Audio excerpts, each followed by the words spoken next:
While you're looking up your soul urge number, your life path number, your karmic number, your spiritual animals, and so on and so on, don't forget that you can also do this for your little ones.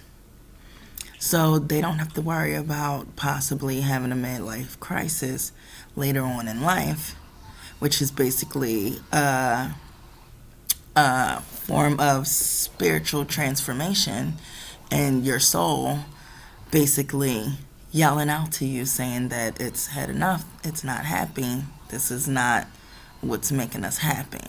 So it would be, take advantage of the fact that you can look up your little one's birth chart and their name chart and figure out these numbers and figure out, what their soul urge number is, so you can find out the things that their soul urge is for, so you can kind of start to dibble dabble into those things with your little ones, so then by the time they get to high school, which hopefully if you have like a really, really little one, all of this will be changed and they'll be doing right when it comes to school.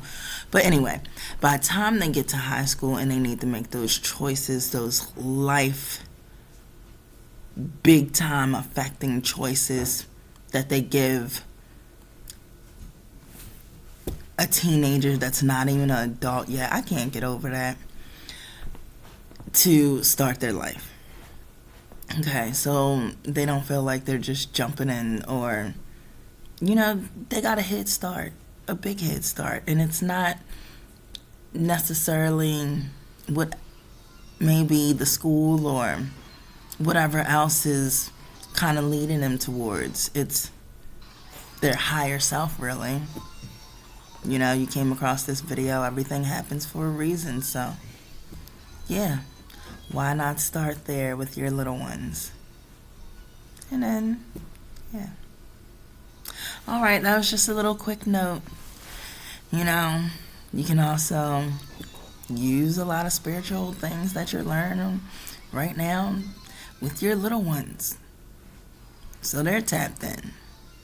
They don't have to necessarily know to the depths of it, the parts that could be a little too much for little ones. Just, the normal day-to-day life rituals, practices, and the word ritual doesn't mean that you're sitting there doing spells and stuff all the time. It's, your daily routines that will help.